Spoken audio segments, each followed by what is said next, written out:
ہمارے چینل الفلاح آفیشیل کو ضرور سبسکرائب کریں اور ساتھ لگے بیل کے آئیکن پر بھی پریس کریں۔ البتہ ایک بات ذہن میں اور رکھیے طلباء کو، چونکہ اس سے فائدہ ہوگا کہ امام بخاری رحمۃ اللہ علیہ نے اس حدیث کو، حدیث تسبیح کو سب سے آخر کے طور پہ کیوں چنا؟ اس کے 9-10 جواب ہیں جو کتابوں میں لکھے ہوئے ہیں۔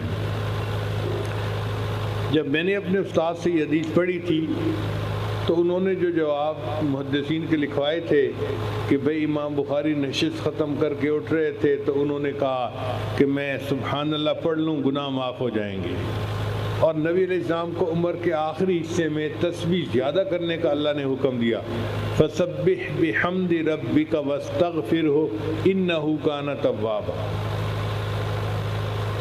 تو جب انہوں نے مجھے وہ سارے جواب بتائے تو میں نے کہا کہ حضرت جس لائن کا بندہ ہوتا ہے نا وہی خیال اس کے ذہن میں آتے ہیں۔ کہنے لگے ہاں۔ میں نے کہا کہ چونکہ میری یہ لائن ہے ذکر و سلوک والی، تو ہمارے پاس ہر آنے والا بندہ کوئی نہ کوئی پریشانی لے کے آتا ہے، یہ مصیبت، یہ پریشانی، اس کا حل، اس کا حل، اس کا حل۔ تو مجھے تو یہ لگتا ہے کہ امام بخاری رحمۃ اللہ نے اس کو آخری حدیث کے طور پر اس لیے چنا کہ اب یہ طلباء پڑھ کے گھروں کو واپس جائیں گے، کوئی کاروبار کرے گا، کوئی ملازمت کرے گا، ان کی شادیاں ہوں گی، یہ طالبات گھروں میں جائیں گی، ان کے رشتے آئیں گے، یہ اپنے سسرال کو جائیں گی، پریکٹیکل زندگی گزاریں گے، اور پریکٹیکل زندگی میں ان کو مشکلات کا سامنا ہونا ہی ہے، تو یہ مشکلوں میں پھنسیں گے۔ اس وقت پھر یہ پریشان ہوں گے کہ اب ان مشکلوں سے پھنسنے کی کیا کوئی عمل ہے جو ہمیں بتا دیا جائے۔ تو امام بخاری رحمۃ اللہ وہ عمل جاتے ہوئے بتا گئے کہ دیکھو طلباء، تم اگر تسبیح زیادہ پڑھو گے تو اللہ تعالیٰ تمہاری مشکلات کو آسان کر دے گا۔ دو دلیلیں ہیں، ایک حدیث مبارکہ سے ملتی ہے۔ ایک مرتبہ عمر اللہ عنہ نے ایک بندے کو 10 درے لگانے کا حکم دیا، جلاد کو کہا کہ اس کو 10 درے لگاؤ۔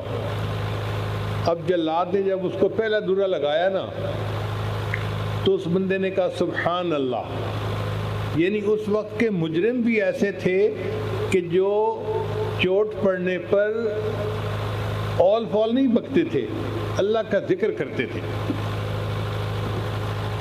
تو جب اس نے ایک جو ہے نا درہ لگایا تو مجرم نے کہا سبحان اللہ، تو حضرت عمر عنہ کا دل پسیج گیا۔ انہوں نے جلاد کو کہا دعنی، چھوڑ دو اس کو، بس باقی نہ مارو۔ اب ابن کعب عنہ بڑے مفتی قسم کے صحابی تھے، وہ پاس تھے، فضاحکہ ابن کعب، تو ابن کعب عنہ مسکرا پڑے۔ عمر عنہ نے ان سے پوچھا کہ من یضحکک، حضرت آپ مسکرائے کیوں ہیں؟ وہ کہنے لگے کہ میں حیران اس بات پہ ہوں کہ سبحان اللہ نے اس بندے کی سزا میں تخفیف کر دی تو سبحان اللہ بندے کی سزا کو تھوڑا کروا دیتا ہے۔ یہ تو حدیث پاک سے اس کی دلیل ہے، اور قرآن پاک سے اس کی دلیل یہ ملتی ہے کہ حضرت یونس علیہ السلام اللہ کے منشا سے مچھلی کے پیٹ میں چلے گئے۔ اب مچھلی کے پیٹ میں حضرت یونس علیہ السلام بہت مضطرب تھے، اندھیرا تھا، ایک رات کا اندھیرا، ایک مچھلی کے پیٹ کا اندھیرا، اور ایک وہ سمندر کے نیچے تھی وہاں کا اندھیرا۔ حضرت یونس علیہ السلام کو مچھلی کے پیٹ سے نکلنے کا کوئی ایگزٹ نظر نہیں آتا تھا، کوئی راستہ نظر نہیں آتا تھا کہ کوئی خروج کا دروازہ مل جائے۔ اب اس اندھیرے میں جب کوئی امید نظر نہیں آتی تھی، حضرت یونس علیہ السلام نے اللہ کی تسبیح بیان کی، لا الہ الا انت سبحانک انی کنت من الظالمین، اور اس تسبیح کی برکت سے اللہ نے ان کو مچھلی کے پیٹ سے نجات عطا فرمائی۔ قرآن مجید میں اللہ فرماتے ہیں فلولا انہ کان من المسبحین، اگر یونس علیہ السلام اللہ کی تسبیح بیان نہ کرتے، للبث فی بطنہ الی یوم یبعثون، وہ قیامت تک مچھلی کے پیٹ کے اندر ہی رہتے۔ تو یہ تسبیح ایسا عمل ہے کہ جس مصیبت میں وہ قیامت تک گرفتار رہ سکتے تھے، اللہ نے اس مصیبت سے ان کو تسبیح کے صدقے نجات عطا فرمائی۔ تو اللہ جانتے تھے کہ یہ بچیاں گھر کو جائیں گی، اب کسی کے رشتہ ہی نہیں آئے گا، وہ حالات کی مچھلی کے پیٹ میں پھنس جائے گی۔ تعلیم مکمل ہو گئی ہے، ماں باپ چاہتے ہیں بچی کی شادی کریں، رشتہ ہی نہیں آ رہا، اب بچی خود تو کچھ نہیں کر سکتی، وہ حالات کی مچھلی کے پیٹ میں بیچاری پھنس گئی۔ کیسے نکلے، اس کو عمل پڑھنے کی ضرورت ہے۔ تو امام بخاری نے بتا دیا کہ تم عالمہ ہو، عملیات والوں کے پیچھے بھاگنے کی کوئی ضرورت نہیں، سبحان اللہ کی کثرت کرو گی، اللہ تمہیں بھی حالات کی مچھلی کے پیٹ سے نکال دیں گے۔ یا یہ عالم ہے، یہ پڑھ کے گیا، اس نے کاروبار شروع کیا اور قرضہ سر پہ یکدم چڑھ گیا، نقصان ہو گیا۔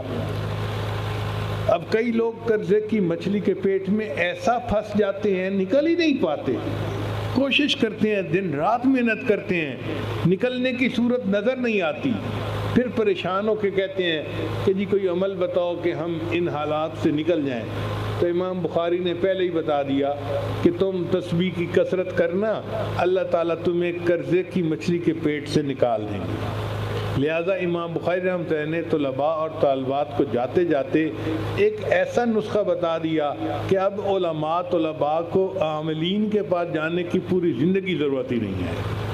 حدیث پاک کے مطابق تسبیح کی کثرت کریں، اللہ تعالیٰ حالات کی مچھلی کے پیٹ سے نجات عطا فرمائیں گے۔ تو استاد نے اس جواب کو پسند فرمایا تھا۔ بہرحال یہ چند باتیں میں نے پیش خدمت کی، جو غلطی کوتاہی تھی وہ میری طرف سے ہے، اور اگر میں نے کچھ اچھی باتیں کی تو یہ اللہ کی طرف سے ہے۔ اللہ اپنا احسان ہمارے اوپر جاری رکھے اور ہمیں دین کی خدمت کے لیے قبول فرمائے۔ ان بڑے علماء کے سامنے کچھ کہنا میرے لیے مشکل تھا، بہرحال ہمت کر کے میں نے کچھ کہہ دیا ہے۔ جزاکم اللہ۔